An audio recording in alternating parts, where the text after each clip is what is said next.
الحمد لله نحمده ونستعينه ونستغفره ونؤمن به ونتوكل عليه ونعوذ بالله من شرور أنفسنا ومن سيئات أعمالنا من يهده الله فلا مضل له ومن يضلله فلا هادي له ونشهد أن لا إله إلا الله وحده لا شريك له ونشهد أن سيدنا وحبيبنا ومولانا محمدا عبده ورسوله أما بعد فأعوذ بالله من الشيطان الرجيم بسم الله الرحمن الرحيم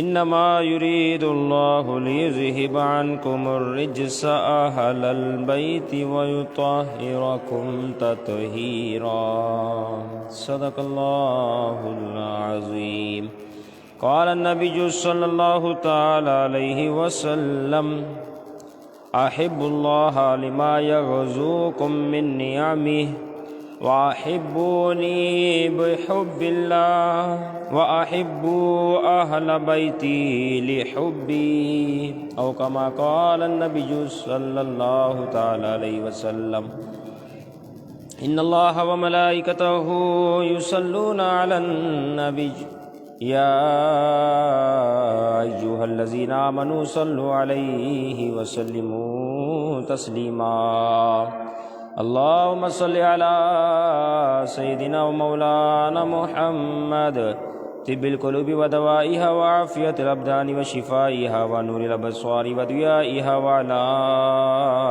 آله وصحبه وبارك وسلم مولاي صل وسلم دائما ابدا على حبيبك خير الخلق كلهم فإن من جودك الدنيا وضرتها ومن علومك علم اللوح والقلم فإن فضل رسول الله ليس له حد فيعرب عنه ناطق بفمي بلغ العلا بكماله كشف الدجى بجماله حسن جميع خصاله صلوا عليه وآله اللہ جل جلالہ واتم برہانہ وعظم شانہ وعم نوالہ کی حمد و ثنا سرکار فخر کائنات قائد المرسلین خاتم النبیین احمد مصطفیٰ جناب محمد مصطفیٰ صلی اللہ تعالیٰ علیہ وسلم کی بارگاہ میں ہدیتاً تحفتاً محبتاً اخلاصاً عقیدتاً درود و سلام کا نذرانہ پیش کرنے کے بعد رب ذوالجلال کی کرم ہے، فضل ہے کہ ہماری زندگی کا یہ کارواں جاری ہے۔ اللہ رب العزت اس کارواں کو مزید برکتوں سے مالا مال فرمائے اور آج کے دن کی رحمت و برکت و عظمتوں سے ہم سب کو مالا مال فرمائے۔ یقیناً رجب المرجب کا یہ مقدس مہینہ جاری ہے۔ کل 15 رجب المرجب کا مقدس بابرکت دن تھا، جس میں امام علی مقام امام حسین رضی اللہ تعالیٰ عنہ کے پر پوتے امام باقر رضی اللہ تعالیٰ عنہ کے صاحبزادے حضور علیہ الصلاۃ والسلام کی اہل بیت میں سے اہم ترین فرد، میری مراد حضرت سیدنا امام جعفر صادق رضی اللہ تعالی عنہ کا یوم عرس۔ یقیناً خوش نصیبی ان کے حصے میں آئی جسے اللہ رب العزت نے حضور کی اہل بیت میں سے کیا۔ وہ افراد جو حضور کے گھرانے میں ہیں، یقیناً ان کی شان بہت اعلیٰ ہے۔ یہ وہ مقدس ہستیاں ہے، یہ نفوس قدسیہ ہے جن کے بارے میں میرا رب قرآن مجید 22واں پارہ سورۃ الاحزاب آیت نمبر 33 اس میں ارشاد فرماتا ہے انما یرید اللہ لیذہب عنکم الرجس، اللہ چاہتا ہے اے اہل بیت یعنی حضور کے گھر والوں تم سے ہر قسم کی ناپاکی کو دور فرما دے، وَيُطَهِّرَكُمْ تَطْهِيرًا، اور تمہیں خوب پاک صاف و ستھرا کر دے۔ اللہ یہ چاہتا ہے اہل بیت سے کہ اہل بیت تمہیں بالکل پاک صاف ستھرا کر دیا جائے، ہر قسم کے رجس ناپاکی کو گندگی کو تم سے دور کر دے، میرا رب یہ چاہتا ہے۔ تو اہل بیت کی بڑی شان ہے، اور محبوب علیہ الصلوۃ والسلام نے فرمایا احب اللہ لما یغزوکم من نعمہ، کہ تم اللہ رب العزت سے محبت کرو کیونکہ وہ تمہیں اپنی نعمتیں عطا فرماتا ہے، شب و روز تم پر رحمت و برکتوں کی بارش کا نزول فرماتا ہے، نعمتیں ہی نعمتیں تمہیں دیتا ہے، اس وجہ سے تم اپنے رب سے پیار کرو، اپنے رب سے محبت کرو۔ پھر آگے محبوب علیہ الصلوۃ والسلام نے فرمایا وَأَحِبُّونِي بِحُبِّ اللَّهِ، اللہ کی محبت کی خاطر مجھ سے محبت کرو۔ وَأَحِبُّ أَهْلَ بَيْتِي لِحُبِّي، اور فرمایا میری محبت کی خاطر تم میرے اہل بیت سے محبت کرو، یعنی حضور سے محبت در حقیقت اللہ رب العزت کی اطاعت ہے، فرما برداری ہے۔ حضور فرما رہے ہیں میری محبت کی خاطر تم میرے اہل بیت سے پیار کرو۔ امام جعفر صادق رضی اللہ تعالی عنہ حضور کے اہل بیت میں سے ایک اہم ترین فرد ہے، اور انتہا درجے کے متقی پرہیزگار، نام آپ کا جعفر، لقب صادق، کنیت ابو عبداللہ۔ اگر نسب کا تعلق دیکھا جائے والدہ کی طرف سے تو آپ کے والد کا نام امام باقر، ان کے والد کا نام امام علی اوسط یعنی امام زین العابدین، ان کے والد کا نام امام علی مقام، امام حسین رضی اللہ تعالی عنہ، اور ان کے والد شیر خدا مولا علی کرم اللہ وجہہ الکریم۔ تو اس طرح اگر والدہ کی طرف سے آپ کا نسب دیکھا جائے تو ام فروہ رضی اللہ تعالی عنہ آپ کی والدہ ماجدہ، وہ بیٹی ہے حضرت قاسم، حضرت قاسم کے والد کا نام حضرت محمد، اور ان کے والد کا نام ابو بکر صدیق رضی اللہ تعالی عنہ۔ نتیجہ یہ نکلا کہ امام جعفر صادق رضی اللہ تعالی عنہ والد کے نسب کے اعتبار سے حسینی سید ہے، اور والدہ کی طرف سے آپ کا نسب در حقیقت صدیقی ہے، یعنی ابو بکر صدیق رضی اللہ تعالیٰ عنہ کی اولاد سے ہے۔ اس نسب کو ذہن میں رکھا جائے کہ امام جعفر صادق رضی اللہ تعالیٰ عنہ جو بہت بڑے امام ہیں، سنیوں کے سروں کے تاج ہیں، ان کا نسب دیکھیں کہ والد کی طرف سے حسینی سید ہے تو والدہ کی طرف سے صدیقی ہے۔ اور مفتی احمد یار خان نعیم رحمۃ اللہ تعالی علیہ نے تو یہاں تک لکھا کہ امام جعفر صادق رضی اللہ تعالیٰ عنہ وہ واحد ہستی ہیں کہ جن سے سادات کی نسل چلی ہے، جتنے بھی سید ہیں در حقیقت آپ کی نسل سے ہیں، روح زمین پر جتنے بھی سادات کرام ہیں، جتنے بھی وہ امام جعفر صادق رضی اللہ تعالیٰ عنہ کی نسل سے ہیں۔ تو لہٰذا یوں کہا جائے کہ امام مشکل کشا مولا علی کرم اللہ تعالی وجہ الکریم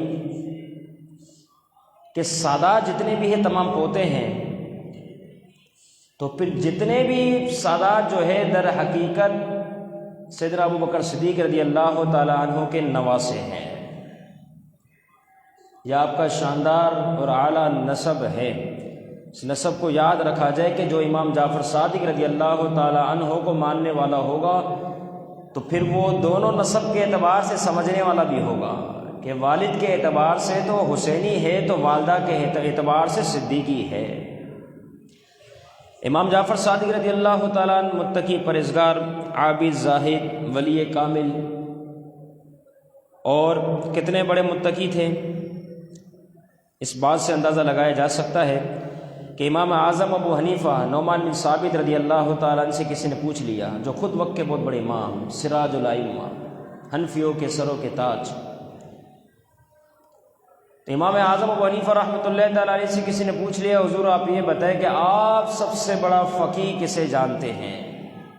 تو میرے امام اعظم ابو حنیفہ رحمۃ اللہ تعالیٰ علیہ نے فرمایا، میرے نزدیک امام جعفر صادق رضی اللہ تعالیٰ عنہ سب سے بڑے فقیہ ہیں، اور کتنے بڑے پرہیزگار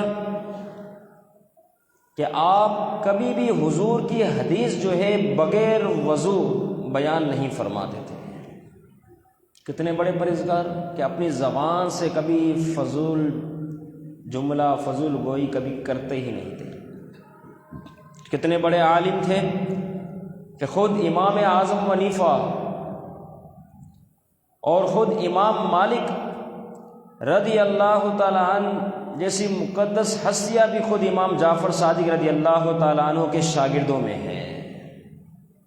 اتنے بڑے عالم تھے اور کتنے بڑے عابد تھے، عبادت میں آپ کا کیا ملکہ تھا، کیا شان تھی۔ اس بات سے اندازہ لگایا جا سکتا ہے کہ امام مالک رضی اللہ تعالیٰ عنہ فرماتے ہیں، ایک زمانے تک میں امام جعفر صادق رضی اللہ تعالیٰ عنہ کے ساتھ رہا، ایک زمانے تک، مگر میں نے ان کو 3 کاموں میں سے کسی ایک کام میں مصروف پایا۔ ان تینوں کاموں سے کبھی باہر آتے ہی نہیں تھے، 3 کاموں میں سے کسی ایک کام میں نے ان کو ہمیشہ مصروف پایا۔ وہ کیا ہے؟ فرمایا کہ وہ ہمیشہ نماز ادا کیا کرتے تھے، یا پھر روزے سے ہوتے تھے، یا پھر کثرت کے ساتھ قرآن مجید کی تلاوت کیا کرتے تھے۔ فرمایا ان تینوں کاموں میں سے میں نے ایک کام ان کو ہمیشہ پایا، اور کتنا خوف خدا تھا، اس بات کا اندازہ اس سے لگایا جا سکتا ہے کہ 4 سال کی آپ کی مختصر عمر ہے، 4 سال کیا عمر ہوگی، بچہ کھیلتا ہے اس میں، تو کوئی ہوش و حواس اس کو نہیں ہوتا، لیکن امام جعفر صادق رضی اللہ تعالیٰ عنہ کی ذات پر قربان جائیے، کتنا خوف خدا، 4 سال کی عمر زار و قطار رو رہے ہیں۔ ایک شخص آپ کے قریب آتا ہے، کہتا ہے شہزادے کیا ہوا، کچھ طلب ہے تو بتا دے، حاضر کر دیتا ہوں، اس قدر رونا۔ جب یہ بات سنی امام جعفر صادق رضی اللہ تعالیٰ عنہ اور رونے لگے۔ پھر دوبارہ یہی سوال، امام جعفر صادق رضی اللہ تعالیٰ عنہ فرمانے لگے، چچا جان مجھے تو اپنے رب کے جو خوف ہے، اس کا غضب ہے، وہ ستا رہا ہے، رب کے خوف اور اس کے غضب کی وجہ سے اور جہنم کے عذاب کی وجہ سے میں رو رہا ہوں۔ جب انہوں نے اس بات کو سنا تو وہ شخص جو تھا وہ کہنے لگا، بیٹا آپ کی عمر تو بھی 4 سال ہے، رب عز و جل بچوں کو عذاب نہیں دیتا، اس قدر آپ رو رہے ہیں۔ تو امام جعفر صادق رضی اللہ تعالیٰ عنہ اور زیادہ رونے لگے، اور پھر آپ نے جو جملے ارشاد فرمائے، یہ خوف خدا جس کے پاس ہو وہی یہ چیز سمجھ سکتا ہے۔ آپ نے فرمایا کہ چچا جان بات یہ ہے کہ جب دنیا میں ہم دیکھتے ہیں کہ جب بڑی لکڑیوں کو جلانا ہوتا ہے تو چھوٹی چھوٹی لکڑیوں کو اس کے قریب کیا جاتا ہے، پہلے ان چھوٹی لکڑیوں کو آگ لگائی جاتی ہے تاکہ اس کی وجہ سے بڑی لکڑیوں میں آسانی سے آگ لگ جائے، یہ دنیا کا اصول ہے۔ تو آپ فرماتے ہیں مجھے یہ خوف ہے، یہ بے چینی ہے، کہیں ایسا نہ ہو کہ ابو جہل، ابو لہب جیسے بڑے بڑے کفار کو جلانے کے لیے کہیں مجھے آگ میں جلایا نہ جائے، کہ اس چھوٹے کو جلا کر پھر بڑے کو جلایا جائے۔ تو مجھے یہ بات ستا رہی ہے، اس وجہ سے مجھے رونا آ رہا ہے۔ حالانکہ خوف خدا رکھنے والوں کی تو وہ شان ہے۔ محبوب علیہ الصلوۃ والسلام نے فرمایا، خوف خدا کی صورت میں اگر کسی کے آنکھ سے آنسو نکلا، اگرچہ وہ مکھی کے سر کے برابر ہو، چہرے کے ظاہری طور پر جو ظاہری چہرہ ہے اس پہ پہنچا، اب چہرے پر وہ پہنچا تو میرا رب ایسے شخص کے جسم کو جہنم پر حرام فرما دیتا ہے، کیونکہ یہ خوف خدا رکھنے والا شخص ہے۔ ایک موقع تھا، محبوب علیہ الصلوۃ والسلام واعظ و نصیحت فرما رہے تھے، آپ سمجھا رہے تھے، تلقین فرما رہے تھے، ایک شخص اسی اثناء میں زاروں قطع رونے لگا، بہت رویا۔ حضور علیہ الصلوۃ والسلام نے فرمایا، آج اگر سابقہ مسلمان، سارے مسلمان جن کے گناہ پہاڑوں کے برابر ہوتے، اگر آج وہ بھی موجود ہوتے ہیں تو اللہ تعالیٰ اس شخص کے صدقے، اس کے آنسو کے صدقے اللہ تعالیٰ سب کی مغفرت فرما دیتا۔ خوف خدا ہے، رونے والا معاملہ۔ تنہائی بندہ اپنے بارے میں سوچے، غور و فکر کرے کہ اس نے کتنے گناہ کیے ہیں، صبح شام گناہ ہی گناہ، پھر رات پھر گناہ، اور گناہ ہوتے ہی جا رہے، ہوتے ہی جا رہے۔ نیکیاں کتنی کی اس نے؟ ہر شخص اپنے بارے میں غور و فکر کرے۔ حاسبوا انفسکم قبل ان تحاسبوا کے تحت، کہ اپنا حساب کر لو قبل اس کے کہ رب عز و جل کی طرف سے تمہارا حساب لیا جائے۔ تو فرمایا کہ اتنے سارے لوگوں کی مغفرت ہو جاتی اس شخص کے آنسو کے صدقے۔ کیوں؟ حضور نے فرمایا اس وجہ سے کہ جب یہ شخص رو رہا ہے تو یہ صرف تنہا نہیں رو رہا، بلکہ اس کو دیکھ کے فرشتے بھی رو رہے ہیں، اور فرشتے بھی دعا بھی کر رہے ہیں، اے اللہ ان رونے والوں کی شفاعت کو جو نہیں روتے ان کے حق میں قبول و منظور فرما۔ فرمایا خوف خدا رکھنے والوں کی یہ شان ہے جو اللہ نے انہیں عطا فرمائی ہے۔ اور امام جعفر صادق رضی اللہ تعالیٰ عنہ کیسا خوف رکھتے تھے، ہر روز رات کو تقریباً آپ کی عادت ہوا کرتی تھی کہ رات جب شروع ہوتی قبرستان چلے جاتے، وہاں جا کے پکارتے قبر والوں کو، جواب نہ ملتا تو آپ کہتے کہ تم مجھے جواب کیوں نہیں دیتے؟ پھر آپ خود ہی جواب دے دیتے کہ ہاں ہمارے اور تمہارے درمیان حجاب ہے، اس وجہ سے تمہاری طرف سے جواب نہیں آتا۔ پھر آپ فرماتے کہ ان قریب میں بھی تمہارے جیسا ہی ہونے والا ہوں۔ پھر یہ کہتے صبح ہو جاتی۔ اتنا خوف رکھتے تھے، اتنا خوف، اس قدر زاروں قطع روا کرتے تھے، کیونکہ محبوب علیہ الصلوۃ والسلام نے فرمایا قبروں کی زیارت کیا کرو، یعنی قبرستان جایا کرو، کہ یہ عمل تمہیں دنیا سے بے رغبت کر دے گا اور آخرت کی تمہیں یاد دلائے گا۔ اس لیے قبروں کی زیارت کیا کرو تاکہ بندہ جو ہے دنیا سے بے رغبت ہو جائے۔ اسی طرح مسلمانوں کے کتنے خیر خواہ تھے، کیا شان تھی آپ کی۔ حضرت لیث بن سعد رضی اللہ تعالیٰ عنہ فرماتے ہیں کہ میں حج کے لیے مکہ المکرمہ پہنچا، نماز عصر کے بعد جبل ابو قبیس پہاڑ کی طرف گیا، دیکھا ایک شخص ہے جو موجود ہے اور لمبی لمبی سانسیں لیتا ہے، پھر پڑھتا ہے، پھر اس کے سانس پھولتی ہے، پھر اس لفظ کو پڑھتا ہے، پڑھتے پڑھتے پھر سانس پھول جاتی ہے، مسلسل اس کا یہ عمل جاری ہے، پڑھتا ہے یا ربنا یا ربنا یا ربنا یا رحمان یا رحمان یا رحیم، اس طرح پڑھتا جا رہا ہے، یا رحیم یا حی یا قیوم، مسلسل آخر میں یا ارحم الراحمین، ایک سانس میں اتنا پڑھتا ہے اس کا یہاں تک کہ اس کی سانس پھول جاتی ہے، پھر دوبارہ دوسرے وظیفے کو شروع کرتا ہے یہاں تک کہ اس کی سانس پھول جاتی ہے، مسلسل یہ عمل جاری ہے، پڑھتا ہی رہا۔ پھر اس کے بعد اس نے دعا کے لیے ہاتھ اٹھائی اور دعا میں کیا مانگا، اے اللہ مجھے انگور دے دے اور چادر بھی دے دے۔ جبل ابو قبیس میں بیٹھ کر مکہ المکرمہ میں بیت اللہ شریف کے سامنے پہاڑ ہے۔ اب دعا سے فارغ ہونے کے ساتھ ابھی تو دعا مکمل نہیں ہوئی کہ انگور کی ٹوکری حاضر کر دی گئی اور اس کے اندر 2 چادریں بھی موجود ہیں۔ حضرت لیث بن سعد کہتے مجھے بڑے تعجب ہوا، یہ کیا ہوا، لیکن چلو فوراً دعا قبول ہوئی، ماشاءاللہ، نہ جانے کون سا شخص ہے۔ پھر اس کے بعد جو ہے انہوں نے کھانے کے لیے بسم اللہ شریف پڑھا، میں بھی ان کے پاس پہنچ گیا کہ اکیلے نہ کھائیے، مجھے بھی کھلائیے، کیونکہ میں آپ کے ساتھ شریک ہوں، آپ جب دعا کر رہے تھے آمین میں ہی کہہ رہا تھا، مجھے بھی کھلائیے۔ تو اس شخص نے جو ہے لیث بن سعد رضی اللہ تعالیٰ کو بھی شامل کر لیا، کھائیے آپ بھی۔ اب وہ کہتے ہیں مجھے بڑا تعجب ہوا کہ موسم تو انگور کا ہے ہی نہیں، اتنے تازے انگور کہاں سے آئے، لیکن میں چونکہ کھانا چاہ رہا تھا، میں نے جب کھانا کھایا تو دیکھا تو وہ اس انگور کے اندر جو ہے بیج بھی نہیں تھے، اس کا ذائقہ ایسا جو دنیاوی انگوروں کا ذائقہ ہے ہی نہیں۔ میں بڑا متاثر ہوا، بہرحال میں نے کھایا، اور کھانے کے بعد جب میں فارغ ہوا تو دیکھ کے اور زیادہ حیران ہو گیا کہ وہ جو انگور کی ٹوکری تھی وہ تو ویسے کی ویسے بھری ہوئی ہے، اس سے کچھ کم ہی نہیں ہوا۔ پھر انہوں نے انگور کھانے کے بعد جب سیر ہو گئے تو مجھے کہا کہ ذرا آپ یہاں سے آگے ہو جائیں، اگر چادر چاہیے تو چادر لے لیں۔ تو میں نے کہا میری حاجت نہیں چادر کی، پھر کہا چلا آپ ذرا یہاں سے دور ہو جائے تاکہ میں چینج کر لوں۔ پھر انہیں ایک چادر کو تہمت بنایا، ایک کو جو ہے وہ سینے پہ رکھا، اوڑھ لیا انہوں نے، اور پرانی دونوں چادریں تھیں اس کو اپنے ہاتھ میں رکھا اور صفا مروہ کی طرف چل پڑے۔ میں بھی ان کے پیچھے پیچھے گیا، راستے میں ایک شخص ان کو ملا، انہوں نے اس شخص سے یہ کہا کہ اے اللہ عز و جل کے محبوب کی اولاد، مجھے کچھ عطا کر دیجیے، مجھے لباس پہنائیے۔ انہوں نے وہ دونوں چادر ان کو دے دی، پھر جانے لگے۔ میں فوراً اس شخص کے پاس گیا جس نے سوال کیا تھا کہ کیا تم اسے جانتے ہو، یہ کون ہے؟ تو وہ شخص حضرت لیث بن سعد رضی اللہ تعالیٰ عنہ کو کہتا ہے آپ نہیں جانتے یہ کون ہے؟ یہ تو امام جعفر صادق رضی اللہ تعالیٰ عنہ ہے، یہ تو یہ مقدس ہستی ہے۔ جیسے لیث بن ثابت رضی اللہ تعالیٰ نے اس بات کو سنا، فوراً دوڑتے ان کے پیچھے گئے۔ اب کیا ہوا، کہاں کہاں دیکھا، جہاں تک چاہت رہی وہاں تک دیکھا، وہ کہیں بھی نظر نہ آئے۔ فرماتے ہیں مجھے اس بات میں بڑا صدمہ ہوا کہ پھر میری ان سے ملاقات نہ ہوئی، کیونکہ میں اب حضور کی اولاد کی نیت سے ان کی زیارت کرتا کہ امام جعفر صادق رضی اللہ تعالیٰ عنہ ہے۔ اب اس واقعے سے نتیجہ یہ نکلا کہ مسلمانوں کے کتنے خیر خواہ تھے کہ خود کھانا کھا رہے ہیں، دوسرے نے سوال کیا، آپ نے اس کو اپنے ساتھ بٹھا لیا۔ دو چادریں آپ کو عطا کی گئی، کسی نے مانگا، اتار کے فوراً وہ دونوں چادریں ان کے حوالے کر دی۔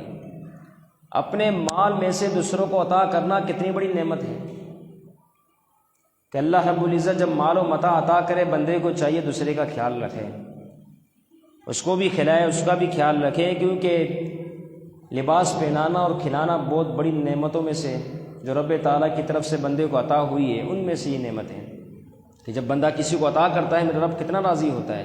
محبوب علیہ الصلوۃ والسلام نے یہاں تک فرمایا جس شخص نے کسی شخص کو لباس پہنایا، اللہ رب العزت اسے جنت میں سبز لباس عطا فرمائے گا۔ تو یہ نہ ہو کہ ہمارا مال ہمارے تک ہی رہ جائے، نہیں، جہاں تک ممکن ہو غریبوں کی مدد کی جائے، اللہ رب العزت کو راضی کرنے والے کام کیا جائے۔ ایک روایت میں تو یہاں تک آیا کہ کوئی شخص کسی کی اگر لباس کی صورت میں مدد کرتا ہے، کپڑے دیتا ہے، تو اس کا فائدہ یہ ہوتا ہے کہ جب تک وہ غریب شخص اس کپڑے کو پہنے ہوئے ہیں، یہاں تک حدیث میں آیا کہ ایک دھاگا تک اگر اس کپڑے کا اس شخص کے اوپر رہے گا تو اللہ رب العزت اس پہنانے والے کی حفاظت فرمائے گا۔ کتنی شان ہے۔ اور کھانے کھلانے کے حوالے سے تو محبوب علیہ الصلوۃ والسلام نے فرمایا کہ بھوکے کو کھانا کھلانا ان اعمال میں سے ہے جن اعمال سے اللہ رب العزت جنت کو واجب فرما دیتا ہے۔ یہ شانیں ہیں، ہمیں چاہیے ہم اس بارے میں خاص غور و فکر کریں کہ ہم صبح سے شام تک کتنے غریبوں کی مدد کرتے ہیں۔ ہمارے معاملات اگر بہتر ہے تو ہم سارا مال و متاع اپنے اوپر خرچ کرتے ہیں یا غریبوں کا خیال رکھتے ہیں؟ یاد رکھیں یہ چھوٹی چھوٹی نیکیاں آخرت میں بہت بڑا اجر کا باعث بن جاتی ہیں۔ اسی طریقے سے امام جعفر صادق رضی اللہ تعالیٰ عنہ امام ہے، تو اس طرح 12 امام ہیں، وہ سارے الحمدللہ اہل سنت کے امام ہیں، یہ بات یاد رکھیں، 12 امام، اور الحمدللہ اہل سنت ہی وہ جماعت ہے جو ان تمام 12 اماموں کی تعلیمات پر عمل پیرا ہے۔ اس وجہ سے 12 امام ہمارے ہیں، میں نام گنوا دیتا ہوں حصول برکت کے لیے۔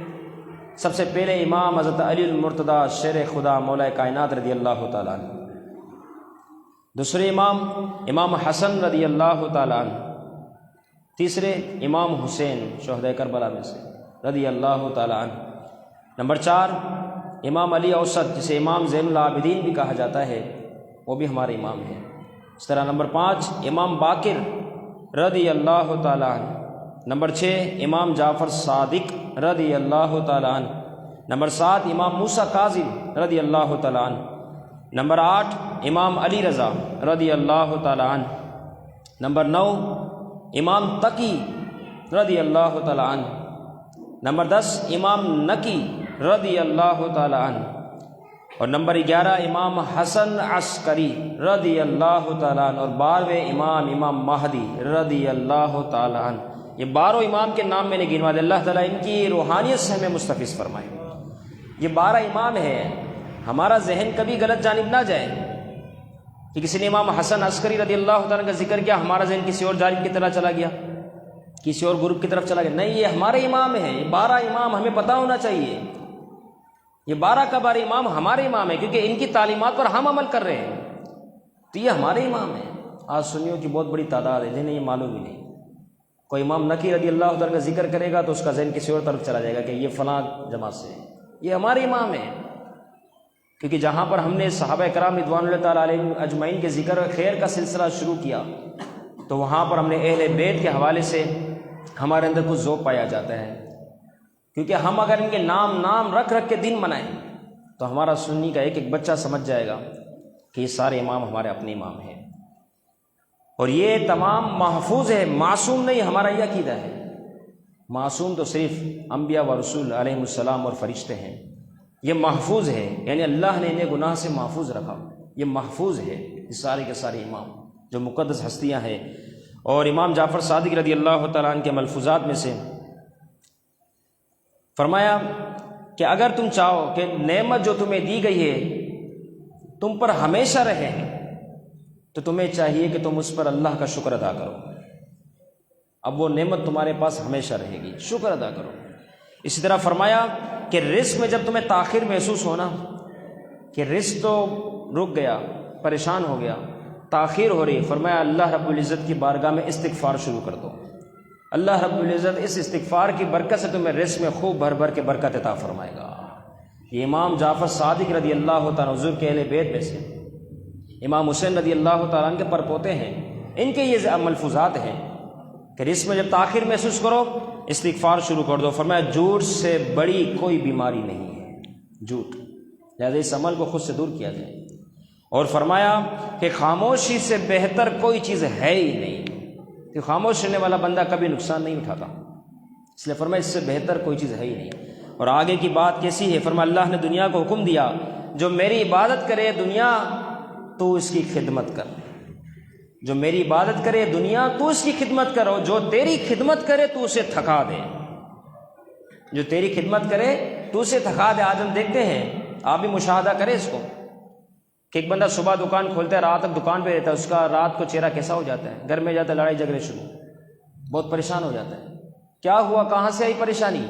وجہ یہ کہ امام جعفر صادق رضی اللہ تعالیٰ عنہ نے تو فرما دیا کہ میرا رب دنیا کو یہ حکم دے رہا ہے جو اے دنیا جو تیری خدمت کرے نا تو اسے تھکا دے.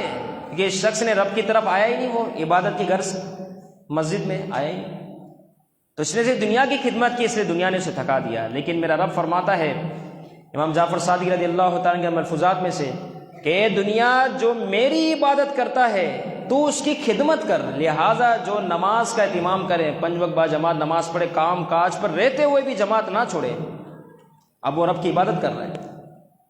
تو میرے رب کی طرف سے اس دنیا کو حکم ہے کہ اے دنیا تو اس کی خدمت کر. اب وہ محتاج ہوگا نہیں، اب وہ صحیح سمت پر رہے گا، اب اس کو تھکاوٹ نہیں لگے گی. بے شمار ایسے لوگوں کو دیکھا جاتا ہے، آپ بھی تجربہ کریں کہ جو شخص صبح دکان کھولتا ہے، رات کو بند کرتا ہے، نماز کا اہتمام کرتا ہے، جماعت نہیں چھوڑتا، وہ حشاش بشاش نظر آئے گا، وہ خوش طبیعت نظر آئے گا. کیوں؟ کیونکہ اب در حقیقت دنیا خود اس کی خدمت کر رہی ہے. نہ وہ محتاج ہوگا، نہ اس کی رزق میں برکت ختم ہوگی، نہ اس کو کسی سوال کرنے کی حاجت پیش آئے گی. لیکن جو شخص یہ نہ کرے، دنیا کا بن کے رہ جائے، تو اب رب کی طرف سے حکم تو دے دیا گیا ہے دنیا تو اسے تھکا دے، اب وہ تھک ہی جائے گا. لہٰذا نماز اہم فریضہ ہے، جماعت کے ساتھ نماز پڑھنا واجب ہے، اس کو نہ چھوڑا جائے. اللہ رب العزت ہمیں امام جعفر صادق رضی اللہ تعالیٰ عنہ کی سیرت کاملہ پر عمل کرنے کی توفیق عطا فرمائے، اور آپ کے فیض و برکات سے ہم سب کو مالا مال فرمائے. جو واضح و نصیحت بھی سے صحیح طرح یاد رکھنے کی، عمل کرنے کی، دوسروں تک پہنچانے کی توفیق عطا فرمائے. وما علینا الا البلاغ.